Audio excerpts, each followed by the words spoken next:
lucu. Coba ramah apa? Bunda coba nih. Lucu tuh video lagi. Eh,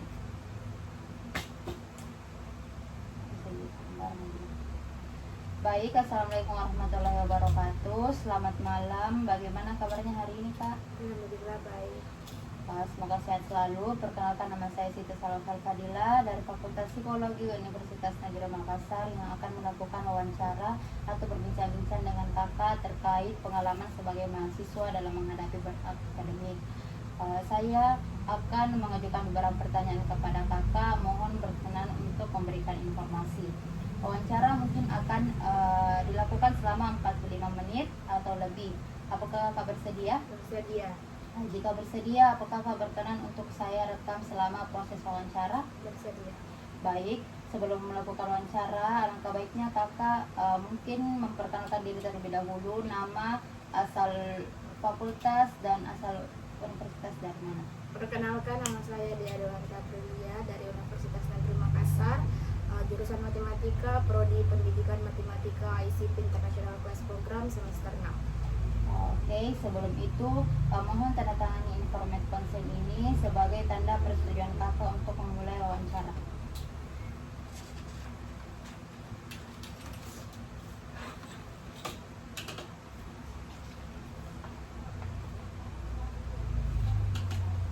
Oke, terima kasih.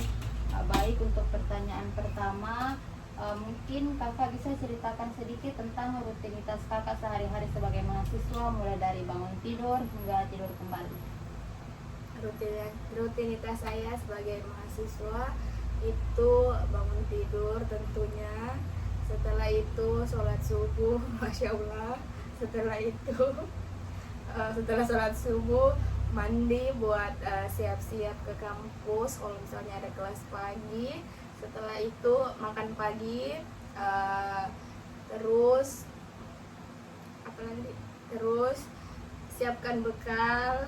Setelah itu setengah 8 itu baru jam 7 itu baru berangkat ke kampus. Nanti sampai setengah 8 baru kelas biasanya sampai jam 4 sore. Nah, setelah jam 4 sore itu saya mengajar private, bimbel private sampai jam 6 biasanya. Setelah itu baru pulang ke rumah, sholat dan lain-lain, makan. Setelah itu cuci muka, bersih-bersih, baru tidur. Itu saja. Ya, sama kerja tugas kalau misalnya ada tugas. Oke, biasanya Kakak menghabiskan waktu paling banyak untuk aktivitas apa? Kuliah. Kuliah. Apakah Kakak dari semua yang aktivitas Kakak yang ceritakan tadi itu, apakah Kakak punya istirahat yang cukup?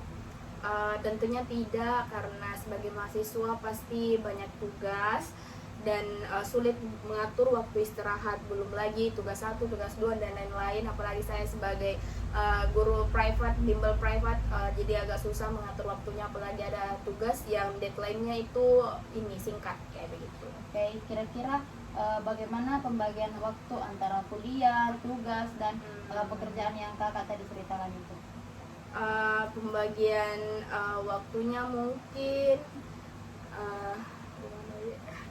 pembagian waktunya mungkin kayak Anda di sini. Intinya kalau misalnya pada saat saya punya tugas mungkin langsung bisa dikerjakan pada saat itu, karena kan pasti kalau pulang nih dari kuliah pasti capek nih, apalagi sudah mengajar, pasti kayak betul-betul ke rumah itu pasti mau istirahat langsung. Jadi saya usahakan itu sebelum pulang ke rumah atau sebelum mengajar private ada sela dari mata kuliah satu ke lainnya dikerjakan, memang tugasnya dicicil-cicil sedikit supaya bisa beban lebih ringan. Begitu. Oke. Dari semua rutinitas akademik yang Kakak jalani, tantangan atau tuntutan apa yang paling sering yang membuat Kakak merasa tertekan? Mungkin karena ya sebagai mahasiswa kan, maksudnya kita banyak ketemu orang-orang, terus mungkin setiap semester itu dosennya beda-beda, jadi butuh kayak apa lagi namanya, adaptasi terhadap mata kuliah yang baru. Terus nanti kalau misalnya nilai semester mata kuliah yang baru lagi, dan itu semua kayak itu nih tantangannya. Mungkin kayak actually semua mahasiswa punya tantangan seperti itu, kayak kan beda-beda dosen, beda-beda caranya kasih tugas dan begitu pasti ada tantangannya setiap mahasiswa. Maksudnya itu. Mungkin itu apakah ada dari tantangan-tantangan yang kakak hadapi itu mungkin ada terkait deadline tugas atau nilai ekspektasinya terhadap nilai itu mungkin Ya pastilah, kayak kita sebagai mahasiswa kayak kita sudah serahkan semua tenaga kita sudah kayak kumpul tugas sesuai tepat waktu, tapi kan kembali lagi ke dosen ya. Dosen juga kayak meskipun kita merasa kayak oh tugas kita ini kayak pas nih waktunya, pengumpulannya sudah pas nih, tidak keluar dari deadline, tapi kan ya beda-beda dosen. Ada dosen yang memang dia kayak ada dosen memang yang kayak dia memang kayak tidak ada spesifik nilainya yang kayak ngasihkan A semua mahasiswa, dia sampai mentok B. Nah biasanya dosen kayak begitu pasti kayak kita sudah berekspektasi tinggi, sudah dikerjakan semua tugasnya dengan baik, tapi ternyata bukan A nilainya kayak begitu. Tapi kan dosen beda-beda, tapi itu nih pasti banyak dosen yang kayak begitu, kayak banyaknya tugasnya begitu, pasti kayak banyak bagus juga nilainya ini, tapi kan ternyata ekspektasinya terlalu tinggi, yang dikasihkan nilai kayak ternyata tidak up, kayak itu saja B atau C, paling buruknya mungkin C kayak gitu. Okay. Biasanya seberapa sering kakak merasakan tekanan tersebut? Cukup sering atau kayak mungkin bisa diimbangi begitu? Mungkin awal-awal karena saya pernah dapat nilai C, mungkin kayak kecewa begitu, tapi saya semangati lagi diri saya, bukan hanya saya yang dapat nilai C. Saya juga sudah berusaha semaksimal mungkin, selalu masuk kelas, selalu kerjakan tugas, tapi ya nggak tahu bagaimana dosen cara penilaiannya. Jadi kayak aku semangat saya diriku pastikan kayak hal-hal yang positif, karena nanti ada di semester pendek, makanya saya mungkin berusaha kembali lagi, tapi tidak mungkin nggak kasih putus asa kalau begitu, karena saya merasa diriku sudah maksimal nih di mata kuliah itu. Oke. Kira-kira pernahkah kakak merasakan kayak kelelahan secara fisik dan mental yang sangat berat akibat kuliah sampai rasanya seperti kayak kehabisan energi? Coba sedikit ceritakan rasanya itu seperti apa? Kayaknya pernah ya, pasti semua mahasiswa pernah. Apalagi kan maksudnya sebagai mahasiswa bukan kita santai-santai begitu, kita belajar menimba ilmu kayak pasti kalau misalnya kita sehari kita punya mata kuliah 3 kayak begitu, dan 3 mata kuliah itu project kayak begitu. Apalagi saya di semester kami itu kayak bukan dosen yang kasih swab kita, tapi kita bagaimana sebagai mahasiswa itu menunjukkan hal-hal yang bisa kita kasihkan ke masa depan. Jadi kita banyak bikin project dan lain-lain, dan itu pun project kayak memang berkelompok, tapi kan ya manusia kayak tidak semua begitu yang kerja dalam kelompok, kayak hal biasa di dalam berkelompok. Nah biasanya kita menjadi kayak tulang punggung kelompok itu yang berat, jadi kita capek dong. Maksudnya kita pasti kayak dalam hati kayak kenapa kayak ini temanku tidak bantu kita pada sekelompok, kita pasti kayak ada kayak kelelahan secara mental, fisik juga begitu. Jadi kayak begitu semua nih. Kira-kira apa tanda-tanda fisik yang kamu rasakan, kayak misalnya kakak sulit tidur, sakit kepala, atau bagaimana tanda-tandanya? So far sejauh ini mungkin kayak tidak sakit kepala dan lain-lain, mungkin langsung tidur Ji. Kalau tanda-tanda kayak secara emosional itu biasanya kalau misalnya marah, sedih. Iya, mungkin kayak marah begitu, tidak terkontrol emosinya. Tapi ya sejauh ini saya tidak pernah marahi temanku sih, karena bisa juga saya jadi beban kelompok ya. Oke, saat kakak merasakan sangat lelah karena kuliah, apakah ada perubahan dalam perasaan atau minat kakak terhadap perkuliahan? Misalnya jadi malas kuliah atau kayak kehilangan semangat begitu? Iya pasti ada dong, pasti kayak apalagi orang-orang selalu bilang kan, biasa kalau kayak di semester 3 ke atas itu bisa selalu kita merasa apakah kayak benar nih ini jurusan yang saya masuki kayak begitu. Jadi kayak pasti ada perasaan kayak apa tadi yang dia bilang, lelah secara apakah ada perubahan dalam perasaan atau minat terhadap perkuliahan? Oh iya, pasti ada lah, kayak mau berhenti kuliah deh.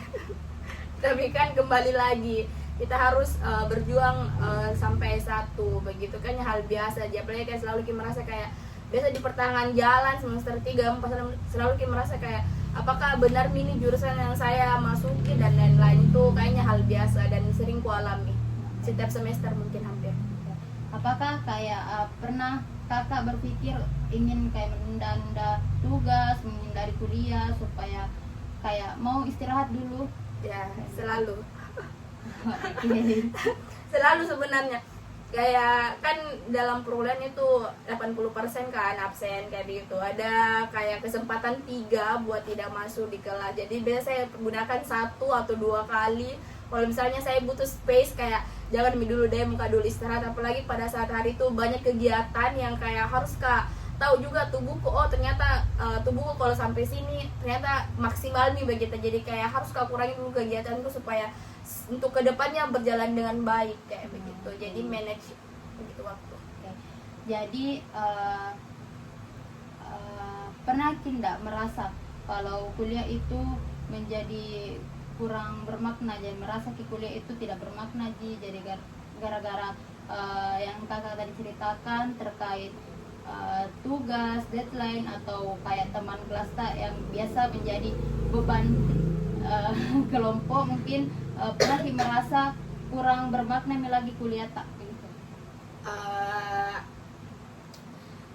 Kurang bermakna sebenarnya, kalau dibilang kurang bermakna tidak juga, karena sampai sekarang kayak mungkin karena teman-temanku di perkuliahan meskipun banyak tugas, meskipun stres begitu, terus kayak ada tekanan secara fisik dan mental, tapi karena saya dikelilingi mungkin sama teman-teman di tempat perkuliahan suportif dan positif, makanya saya rasa tidak sampai ada seperti begitu niatku. Tidak ada sih kayak apa tadi, kurang bermakna. Iya, tidak pernah sih kayak kurang bermakna, kan kembali lagi ini pendidikan begitu, tidak ada pendidikan yang sia-sia. Pernahkah kakak merasa tidak mampu atau merasa gagal sebagai mahasiswa? Kira-kira apa yang memicu perasaan tersebut? Ya seperti yang tadi saya katakan, pada saat saya kayak kurang puas, tidak sesuai dengan ekspektasi nilai saya, pasti saya merasa kecewa dong, karena saya sudah berusaha semaksimal mungkin memberikan yang terbaik, tapi ya kembali lagi ternyata tidak sesuai dengan itu semua kayak begitu. Oke. Bagaimana perasaan itu memengaruhi kepercayaan diri kakak? Pasti sangat kurang percaya diri kan, apalagi kayak kalau misalnya kita namanya juga manusia, pasti kalau kayak kita dapat tekanan seperti itu tidak sesuai ekspektasi, kita langsung salahkan diri kita, bilang ternyata kayaknya saya memang yang kurang ini dan lain-lain kayak begitu. Pasti saya kayak kurang percaya diri, tapi ya saya bisa bangun itu kembali. Apa biasanya kakak lakukan ketika perasaan-perasaan itu muncul? Sholat. Oke, pertanyaan selanjutnya, menurut kakak bagaimana pengalaman kelelahan atau tekanan akademik itu berpengaruh terhadap kehidupan sehari-hari kakak, baik itu dalam akademik, hubungan sosial maupun kesehatan? Apakah kayak ada perubahan dalam pola tidur atau makan kayak begitu? Saya sebenarnya apalagi kalau misalnya terlalu capek atau terlalu banyak tekanan itu selalu mau tidur, kayak mau Kak lupakan gitu, nanti lagi diurus, intinya saya istirahat dulu, nanti diatur yang lain kayak begitu. Terus apa tadi pertanyaannya, apakah ada hubungan sosial dengan orang lain kayak begitu? Pasti ada lah. Kalau kita kayak merasa ada tekanan, pasti secara tiba-tiba, bukan sih secara manusiawi, pasti kayak ada rasa emosi tak kayak begitu, ada emosi sehingga biasanya langsung kurang bagus komunikasi dengan orang lain kayak begitu, karena kayak ada hawa-hawa tidak enak ini di hati, otomatis kalau bisa ngobrol sama orang pasti terbawa orang negatif juga, karena memang dari hati kita kayak ada perasaan yang tidak enak.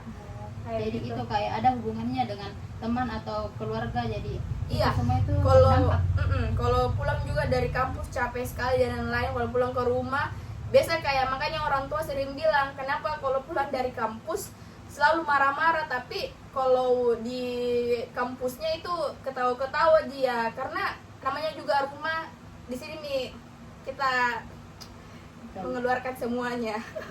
Apakah dari itu kakak menjadi kayak lebih menarik diri atau justru lebih sensitif? Apa itu? Dari yang kakak tadi ceritakan yang kan hal-hal itu bisa berdampak terhadap teman atau keluarga. Jadi mungkin kakak lebih menarik diri atau mungkin kayak lebih sensitif lagi? Mungkin menarik diri. Oke.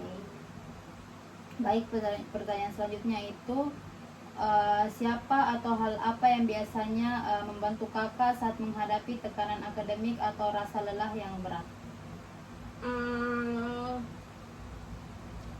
Siapa atau hal apa yang biasanya membantu kakak saat menghadapi tekanan akademik atau rasa lelah yang berat?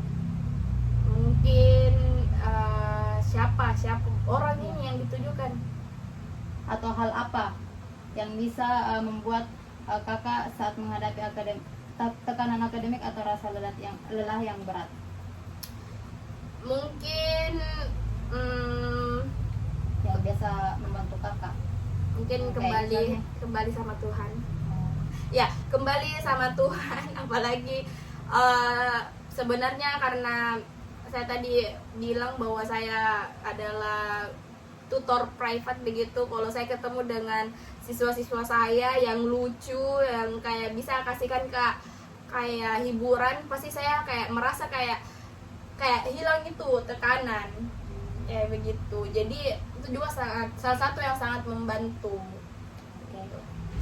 Apakah kakak lebih sering mencari bantuan atau kayak lebih memendam diri sendiri kalau misalnya lagi menghadapi tekanan akademik? Memendam sendiri. Jadi kakak jarang untuk meminta bantuan kepada orang lain ketika kakak merasa tekanan akademik itu terjadi pada kakak? Iya, betul. Okay. Apakah ada orang tertentu yang paling kakak percaya untuk kakak ceritakan tentang hal-hal yang bisa membuat kakak merasa tertekan akan akademik? Mungkin orang tua saya. Mungkin selain orang tua, apakah ada yang kakak percaya untuk ceritakan? Tidak ada. Okay. Kegiatan apa yang membantu kakak untuk merasa lebih baik? Kira-kira kegiatan apa? Kegiatan mungkin nonton Seventeen. Ya, K-popers ya. Okay. Jadi hal itu saja yang bisa membantu kakak merasa lebih baik atau ada hal-hal yang lain? Tentunya yang pertama adalah kembali sama Tuhan kayak begitu. Terus bicara sama orang tua, terus mungkin nonton Seventeen ya, K-popers, terus mungkin yang tadi ketemu dengan siswa-siswa saya. Okay. Apakah kira-kira kampus itu menyediakan dukungan yang kira-kira menurut kakak itu membantu? So far sampai saat ini saya belum pernah dibantu sih kalau soal apa tadi, kampus menyediakan hal-hal yang bisa memberikan iya. dukungan.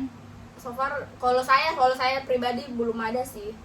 Belum ada kira-kira kampus yang menyediakan dukungan untuk membantu kakak? Belum. Kalau saya secara pribadi. Oke.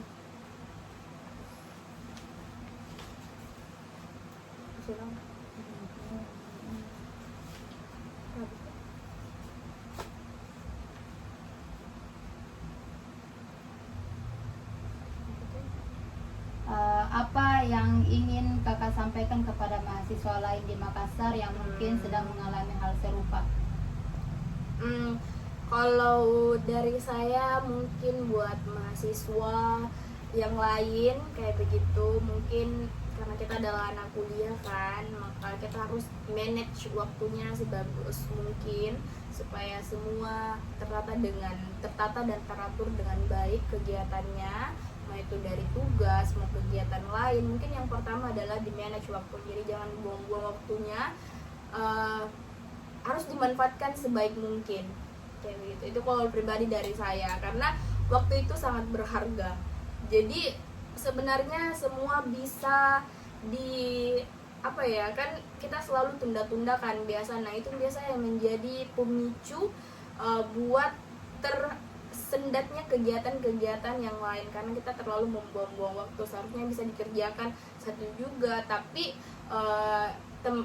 tapi contohnya saya kerjakan di lain hari begitu, itu bakalan jadi pemicu awal sehingga kegiatan-kegiatan yang lain tuh tersendat. Jadi makanya karena kita banyak tugas, banyak kegiatan, itu usahakan di manage waktunya dengan baik. Itu juga berlaku sama diri saya yang masih berusaha menerapkan itu. Oh, jadi itu kayak pesan-pesan untuk mahasiswa lain di Kota Makassar yang mungkin kakak sudah rasakan hal-hal yang kayak tekanan akademik begitu. Iya betul. Jika bisa kembali ke awal masa kuliah, apa yang kira-kira kakak lakukan secara berbeda? Mungkin ada hal-hal yang mungkin kakak bisa lakukan berbeda supaya afternya itu kakak bisa tidak merasakan tekanan akademik ini. Kalau saya secara pribadi mungkin kalau saya bisa kembali ke awal semester, mungkin saya bisa manage waktuku dengan baik. Itu yang tadi yang saya bilang, saya mau manage waktuku dengan baik supaya tidak banyak yang saya tunda-tunda. Terus saya bisa bangun kepercayaan diriku lagi lebih tinggi di awal, kayak begitu. Apa pertanyaan selanjutnya itu, apa yang paling penting yang kakak pelajari dari pengalaman burnout ini? Dari pengalaman burnout yang dipelajari, yang paling penting yang kayak gimana yang kayak misalnya kira-kira apa hal paling penting yang kakak pelajari dari pengalaman burnout atau pengalaman yang kakak ceritakan tadi? Hal apa yang paling penting kakak pelajari?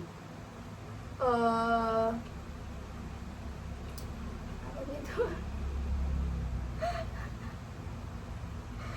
Yang paling penting sebenarnya pelajarannya aja sih. Ya pelajarannya, karena kayak ternyata kalau begini kak pasti stres kak, kayak begitu. Kalau begini kak burn out kak, kayak gitu. Jadi sebenarnya pengalaman kalau begini kak ternyata begitu kak, begitu. Jadi kayak pengalaman sebenarnya paling berharga, karena sudah dilewati pasti kita sudah punya pengalaman. Jadi itu menjadi pembelajaran buat kedepannya lebih bagus, kayak gitu. Jadi misalnya saya tunda-tunda waktuku, muka jadi pelajaran supaya kedepannya tidak tunda-tunda waktuku lagi, kayak gitu. Jadi itu hal-hal yang mungkin kakak pelajari dari pengalaman-pengalaman yang kakak ceritakan tadi. Oke, menurut kakak apa yang perlu diperbaiki dari sistem perkuliahan agar mahasiswa itu tidak mudah mengalami burnout atau tekanan akademik tersebut? Apa yang kira-kira menurut kakak bisa diperbaiki dari sistem perkuliahan? Sistem perkuliahan dari kampus atau pribadi? Mungkin bisa dari kampus dan dari pribadi.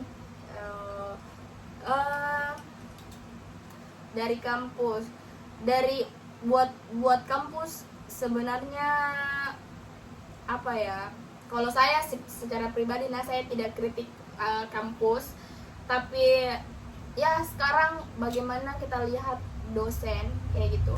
Bagaimana kita lihat dosen itu terlalu banyak apa ya, memang sih kita sebagai mahasiswa itu yang lebih aktif, tapi setidaknya dosen itu kasihkan referensi materi buat kita bikin PPT-nya kayak begitu. Jadi kalau dari pengalaman saya tuh kebanyakan dosen tidak kasih kita buku referensi dan lain-lain, apalagi di mata kuliah yang agak sulit itu susah didapat referensinya, makanya kita bingung ini bagaimana kayak begitu. Jadi mungkin bisa diberikan banyak referensi buat mahasiswa supaya kita banyak juga ini dapat materi, kita tidak dapat sumber yang salah-salah, kita sudah pasti sumbernya dari mana kayak begitu.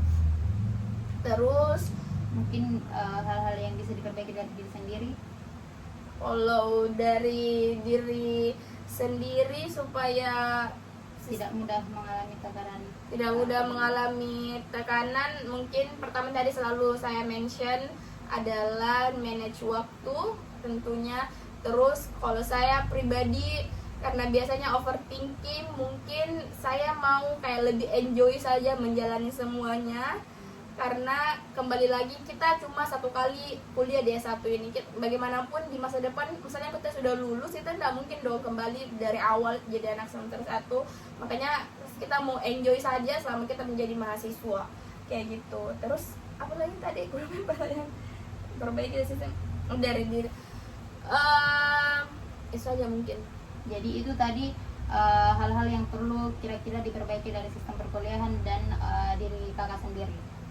Oke, pertanyaan selanjutnya itu menurut kakak apa sih artinya burnout akademik itu sendiri?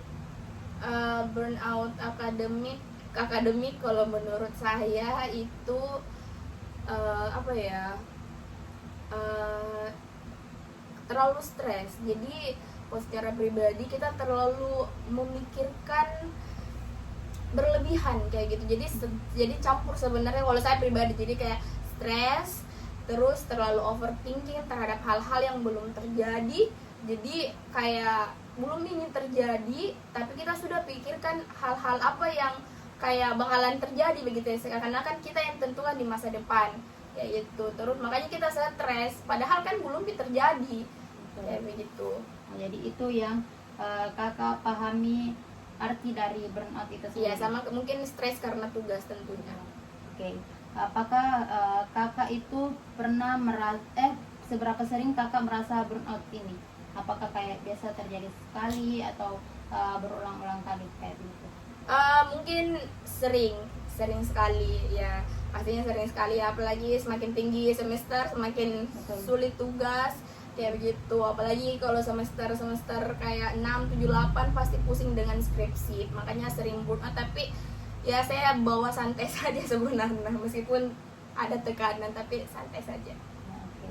Jadi burnout ini mungkin lebih sering kakak alami, tapi kakak mungkin bisa membawa itu semua lebih enjoy kembali karena kan di semester 6 mungkin lebih sulit. Ya, lebih sulit tugasnya, tekanan skripsi dan lain-lain, pembimbing menghubungi. Oh berarti kakak sekarang sudah memasuki yang bagian-bagigian skripsi atau bagaimana? Sudah mulai memasuki bagian-bagian skripsi sebenarnya. Jadi sejauh ini kakak melakukan apa?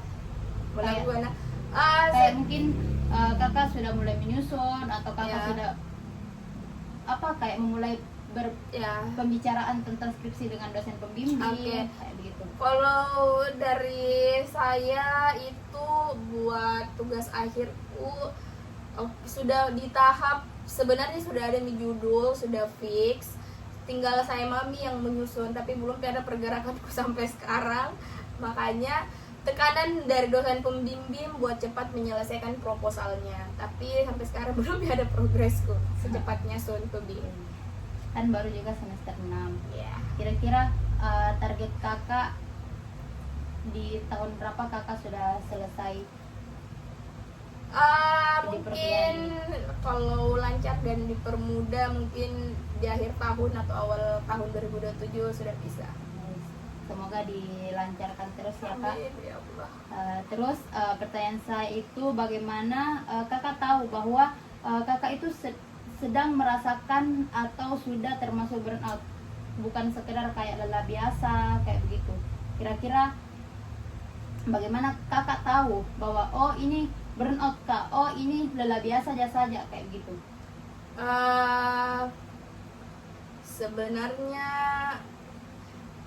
Sebenarnya kalau dibilang burnout yang betul-betul bulat tuh kayak kalau yang selama ini yang kayak gue sadari kayaknya belum sampai ke titik itu. Karena saya tahu diriku kalau misalnya capek sekali itu udah bakalan saya lanjut kayak gitu.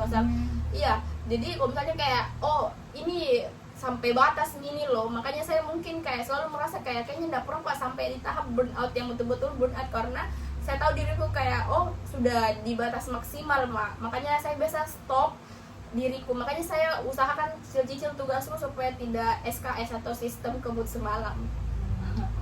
Oke.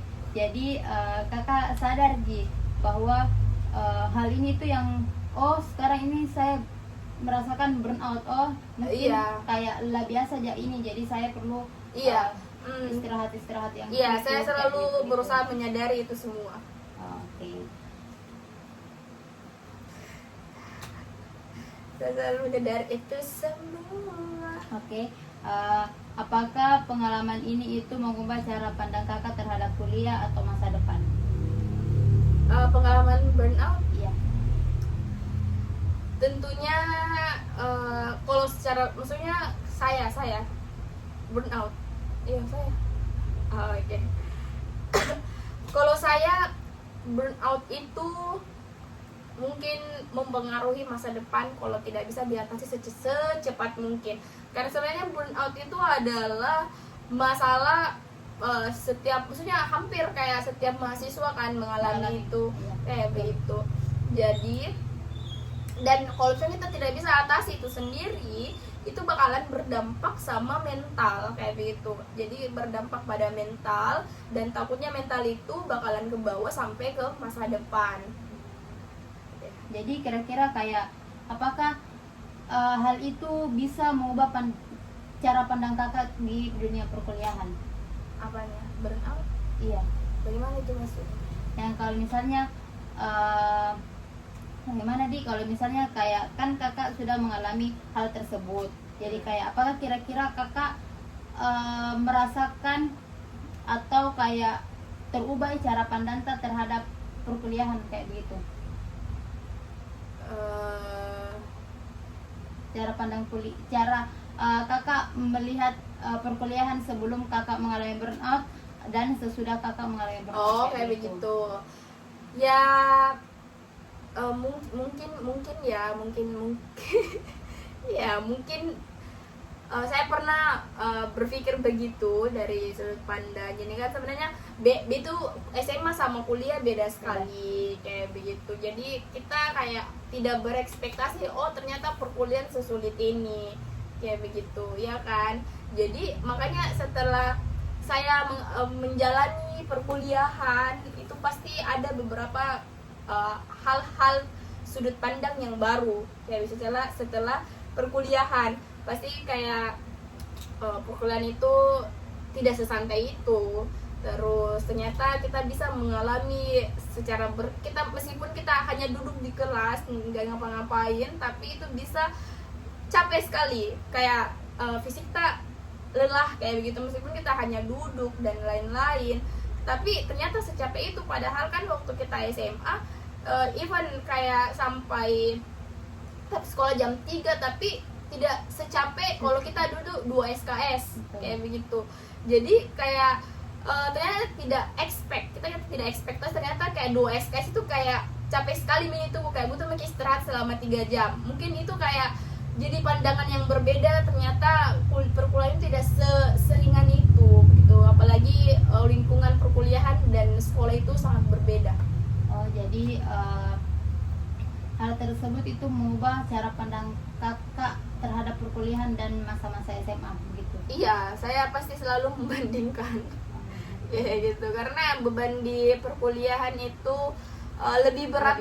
Iya, lebih berat daripada kita SMA. Jadi kayak banyak persiapan yang kita lakukan buat di masa depan. Makanya mungkin terlalu berat dirasa. Sebenarnya mungkin kalau karena perkuliahan itu kan kita tidak sama-sama keluar semua sama teman-teman yang dari awal kayak gitu. Jadi kalau dari saya pribadi sampai semester 6 ini kayak ada nih teman circleku sudah sempro, dan itu menjadi hal yang berat karena kayak tahu sempro saya ini belum pilo kayak begitu. Jadi kayak kita baku kejar-kejar sekali dengan orang lain sebenarnya, padahal kan sebenarnya itu tidak boleh dilakukan. Dan karena ya kembali lagi jalurnya orang beda-beda. Meskipun kayak teman-temanku sudah sempro, maksudku sudah satu orang ya, tapi pasti kayak ada nih tekanan-tekanan yang kayak kita juga mulai mengejar. Jadi kayak beda sekali kan waktu SMA kita ndak kejar apa-apa karena bersamaan kita pasti lulus kan. Tapi kan di perkuliahan ini kayak betul-betul orang bersaing siapa yang cepat selesai. Jadi kayak beda sekali. Dan ya mungkin dari sisi pertemanan juga berbeda. Jadi di semester 6 ini ada nih teman tak sudah sempro? Iya ada.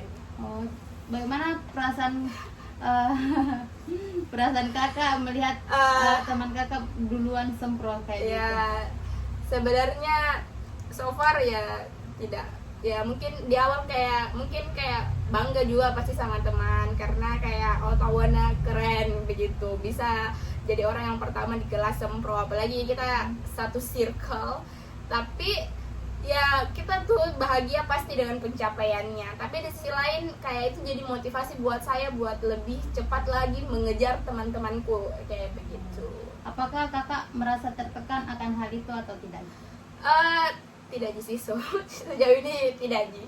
Jadi Karena tidak ada di perasaan yang kayak oh harus cepat-cepat juga ini, harus kayak jadi iya, dia juga begitu. sebenarnya cukup dijadikan motivasi saja kayak begitu. Jadi buat yang kayak harus forsir diriku itu tidak bakalan sampai sana, karena saya kayak apa ya, kita beda-beda pastilah, beda-beda pembimbing, beda-beda apalagi namanya penguji. Jadi kan semua kayak orang tidak sama semua pengujinya, pembimbingnya pasti juga beda-beda sifatnya juga semua pembimbing penguji. Makanya orang maksudnya tidak bisa dijadikan patokan satu orang karena berbeda-beda kan sifatnya pembimbing dan penguji. Ada mungkin yang pembimbingnya yang apa ya, yang perhatian, ada juga yang tidak, kan beda-beda. Makanya saya selalu motivasi diriku saja, jangan sampai kayak punya tekanan berlebihan.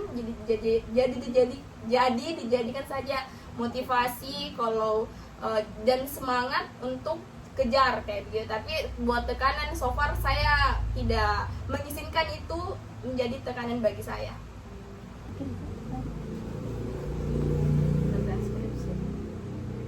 Jadi kakak yang tadi kakak ceritakan tentang mungkin teman kakak sudah duluan melakukan sempro, terus kira-kira apa motivasi kakak untuk sekarang? Motivasi untuk sempro, Iya. kalau buat motivasi sempro mungkin sebenarnya temanku bisa dijadikan motivasi karena dia duluan, yang seperti saya katakan tadi kayak begitu. Jadi saya jadikan motivasi karena lalu bilang saya selalu motivasi, kalau dia bisa kenapa saya tidak kayak begitu. Jadi itu salah satu motivasi jadi penguat saya. Di sisi lain mungkin nggak bisa saya jadikan tekanan, maksudnya karena kayak saya harus saya harus paksa diriku buru-buru diriku itu saya kayak usahakan tidak terjadi ke diriku. Makanya saya jadikan motivasi buat percepat proses semproku, menyusun skripsiku kayak begitu. Jadi belakangan ini tidak ada apakah ada tugas yang kira-kira menuntut kakak berlebihan kayak begitu? Tugas iya ada, pasti ada, di setiap semester pasti ada yang saya rasakan. Tapi di semester ini mungkin lebih ke iya apa lebih ke mulai tentang apa terkait sempro-sempro begitu, atau kayak di semester ini lebih ke tugas kayak begitu? Mungkin balance antara tugas kuliah sama tugas skripsi, tugas akhir, karena kita dikejar sama dosen pembimbing. Selain itu kita juga masih punya perkuliahan yang dimana semester 6 ini betul-betul kayak project bagaimana supaya kita nanti terjun ke lapangan langsung.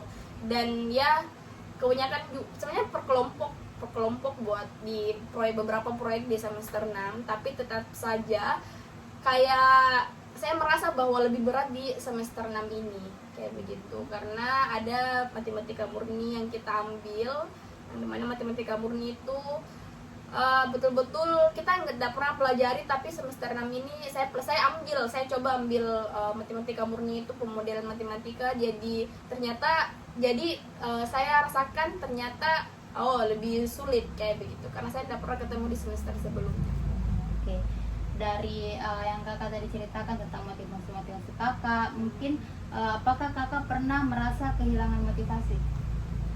Kehilangan motivasi ya mungkin pernah kehilangan motivasi, kayak namanya juga manusia, biasanya kayak kita kayak langsung hilang itu motivasi, langsung kita kayak salahkan diri, kenapa kau begini begitu, langsung kayak betul-betul down. karena nggak tahu kenapa ya, pasti ada saat-saat itu yang betul-betul kayak tidak ada motivasi dalam menjalani hidup. Tapi besoknya atau beberapa hari kemudian kembali lagi. Kalau misalnya ada kayak ada pemicu supaya motivasi itu kembali, pasti beberapa hari kemudian atau beberapa jam kemudian pasti kembali lagi.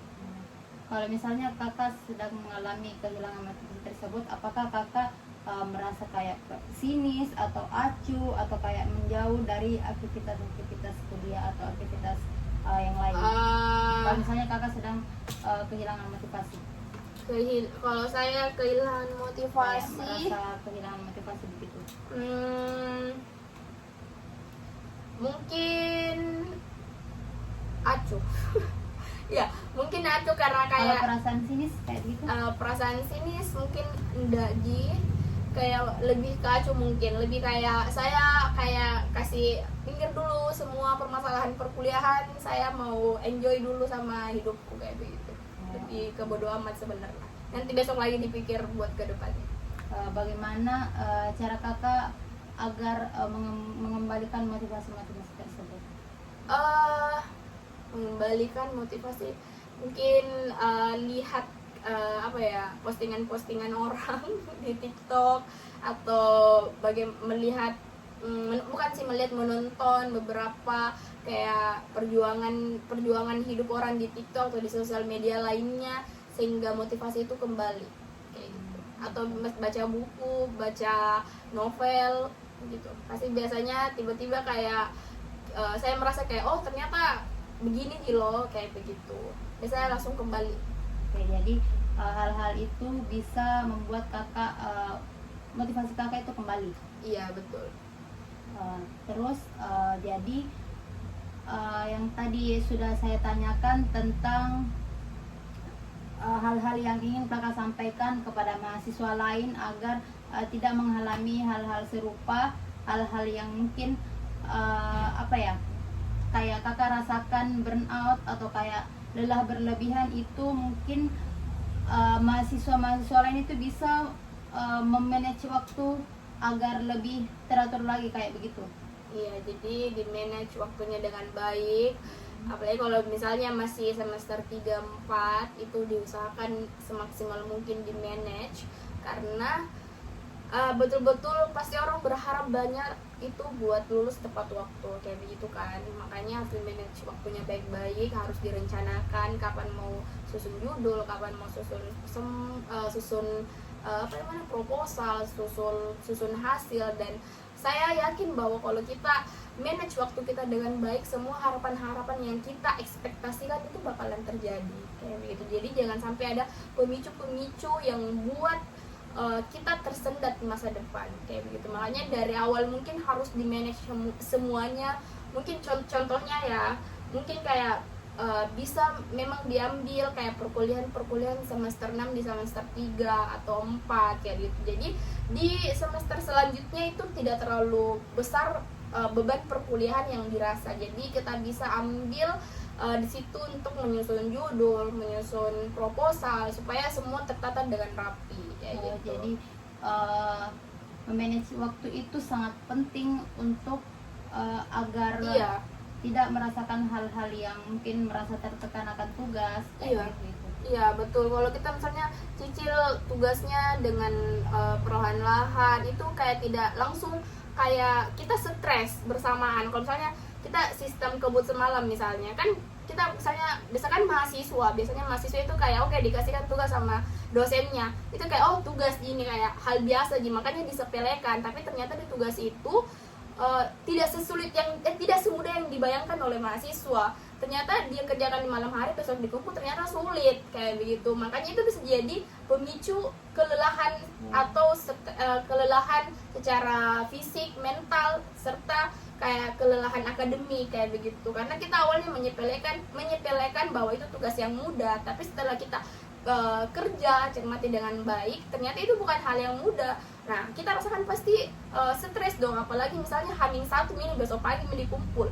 Kan itu menjadi pemicu awalnya kita stres, karena kita kayak ini bagaimana nih. Nah, kalau begitu kan itu otomatis kita pasti kayak stres pasti itu langsung, karena pernah juga aku alami. Makanya harus memang di manage waktu baik-baik dari awal. Oke.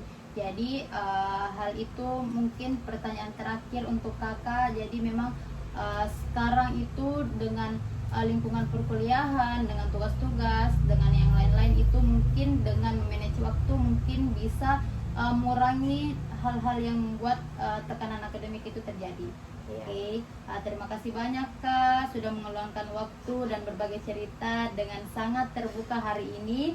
Semua informasi yang Kakak sampaikan sangat berarti dan membantu saya memahami pengalaman mahasiswa dalam menghadapi burnout akademik secara lebih mendalam. Ya, sama-sama. Semoga pengalaman yang Kakak ceritakan, yang Kakak bagikan juga bisa menjadi pembelajaran dan bermanfaat bagi mahasiswa lainnya. Amin. Jika nanti ada hal yang ingin ditambahkan atau diklarifikasi, saya boleh menghubungi Kakak kembali ya.